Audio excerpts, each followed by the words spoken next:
a special guest. I have a successful inventor that has licensed some really cool stuff, but we'll get to that in just a minute. Brian, thank you for coming on InventRight TV. Yeah, super excited to be here. I love my InventRight family, and so yeah, I'm honored to be with you guys today. Well, let's start at the very Yeah. beginning. Um, you look like a real professional. What do you do? I mean, you got a nice I'm not. coat on. I mean, tell us what you do. What's your day job? No, yeah, exactly. So I do. I'm in the architecture world, so I studied actually landscape architecture, and I work kind of in the urban design realm. Has been my full-time career. So there's a real design kind of ethos, a design thinking background. And I've always loved consumer products, but I mean, like a lot of people, I thought, oh, inventing products just takes way too much time, money. You've got to raise capital. You got to go on Shark Tank. You got to do all these crazy things, expensive patents, patent attorneys. So I never pursued um, any kind of invention on my own until I found your book. I had never even heard of the term licensing before. And then when I read one simple idea that which referenced in Tim Ferriss's book, 4 Hour Workweek, uh, the proverbial light bulb just kind of exploded for me. And I was like, wait a minute, I've got ideas all over the place. And now I figured out kind of a path to do something with them. But Brian, wait a minute.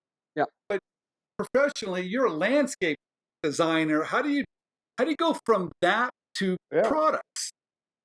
I mean, it's design. So landscape architecture is actually a great field. It's a wide realm of design.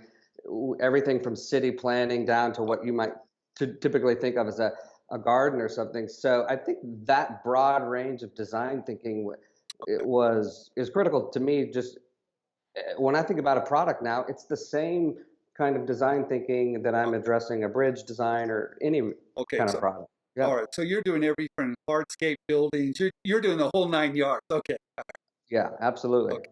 So you have some design training, but not so much product training. Yeah, not product at all, but I mean, it's the design principles are still there. And so I don't claim to be an industrial designer. I don't But need to be one. You can just find them. but your products look really nice. Yeah, so I think aesthetics is a natural part of design to me. So I want it to be something that is both kind of visually beautiful, intuitive, as well as functional. Well, here's the big question I have for you, Yep. because I want you to show two of your products in just a minute. Yes. Were you following your passion when you designed these two particular products that have been licensed to Uh, Corksicle?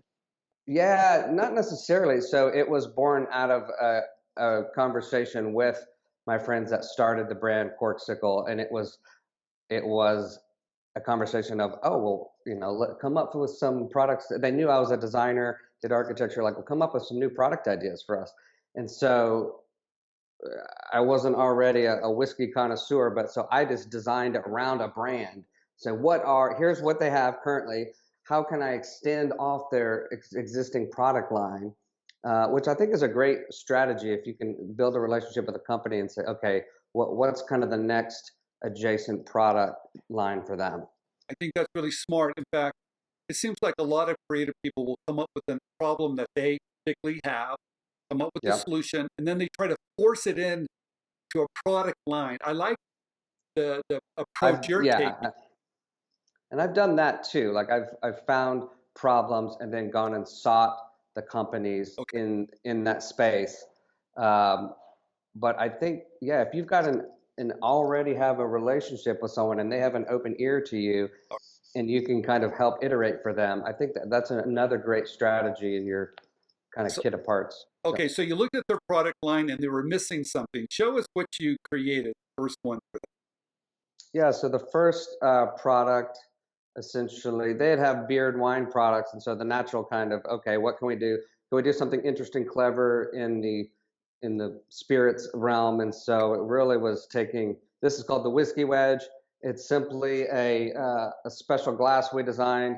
There's a mold, silicone mold that goes in. With this, you freeze it. So what it creates is this perfect triangle of ice. And so it's both, it's a functional larger piece of ice. Like there's some other products out there that make large spheres, but this creates one that's a little more beautiful. It's a little more functional. It stays stuck in the glass. and allows you to.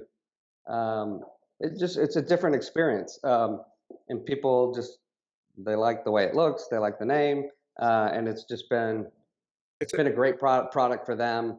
It's just one of those. This is one of those simple ideas that I love it this just product. worked. And I mean, the idea came like really fast, and it's been a great, fun product to be a part of. So when you So were submitting it, I mean, Cork Sickle's a pretty cool company, and yeah, was it easy to submit it to them? I mean, you said you had a relationship. Did you show them a drawing, a prototype? I mean, what'd you do? yeah. Because I have an architectural background, I can design and model. I think I had a 3D rendering of this glass and the model in kind of a presentation to explain the product to them. Like I said, I was lucky in the sense that I already had an open relationship. So they were like, well, yeah, let's see what you got. And so that's not But always the how did, case wait a minute, with a lot of people. I saw you, Yeah. in fact, we're going to put a picture up of us at the Chicago Houseware Show. Yeah. Um, Yeah.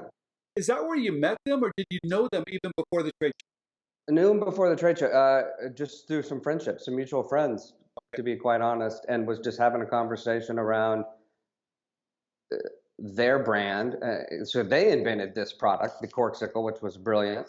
And a mutual friend introduced us, and we were just talking about kind of their process of bringing that to market, and Or, so that's where that relationship came. now, But to your point, through that, that's where I've gone to the houseware shows. Now I've met tons of brands and have relationships with lots of brands through that. those trade shows are important. Yeah, I think they're fantastic. I mean, that's really where my eyes kind of got opened the first time. I'm like, okay, okay, now I'm Okay. seeing what's happening. Now, you came up with a line extension or variation, right? I mean, a line extension, correct? Your product that you're launching this year. Well, well, yeah. So the other product we came out with is the cigar glass, um, I love that. and I mean, it's one of these even simpler things, not simple to manufacture, but it was just born out of the way. This is the way I naturally hold a glass with a cigar. And I thought, well, if the glass can just hold the cigar with me, then I can actually I can actually set Now, it down. And it's just, you would call it's that one a of real those, simple idea, wouldn't you? yeah, extremely simple. Okay. It took them a while, to be honest, it took them a while to figure out how to manufacture it. It's actually a difficult process to do that kind of that inverted blow mold. But so yeah, that was another kind of product to complement the whiskey wedge and stay in that kind of spirit space. Well, But it's interesting. Some of the simplest ideas look simple, but they're not so simple, are they? oh yeah, yeah, because I actually came up with both of these ideas at the same time, Okay, and this one took a lot longer to become a reality. So really. yeah. So, what are you doing now? What's next? What's next? So, I mean, I've been playing the game. I've been designing and pitching all kinds of products across markets. I'll, a number in the housewares. I've got a hardware product I'm pitching. I've got some more recreational equipment. I mean, I probably have 15 products right now that companies are looking at, Wow. evaluating. Okay. Um, and Okay. so, yeah, I try to keep things that are not super complicated, and I think that's one of the strategies, something that can actually come to market in a shorter period of time. So yeah, it's fun. Well, So we're going to have you on again because yeah, I want to see the next one that comes out. And I know I need something out of. I love the whiskey wedge in these glasses, but everyone thinks I'm just a whiskey connoisseur. I'm like, no, no, I've got all kinds of ideas. They're all kind of different.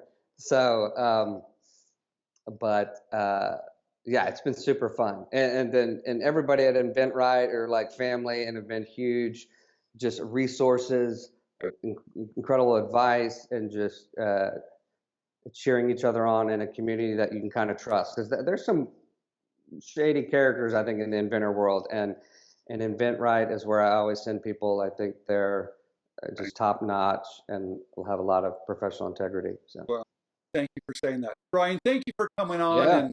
and thank you for designing in a category that's kind of close to my heart. Okay, Yeah. so I think you can stay in this category a little bit longer if you want to. I can. Yeah. No, I'll stay there. Yeah. All right. So Okay, thank you, Brian. awesome. Thanks, guys. Appreciate it. Hi, this is Stephen Key, and I just want to thank you for watching InventRight TV. We're here to save you time, save you money, and show you how you can bring your products to market through licensing. So please subscribe down below, click on the button, and tell your friends. Thank you.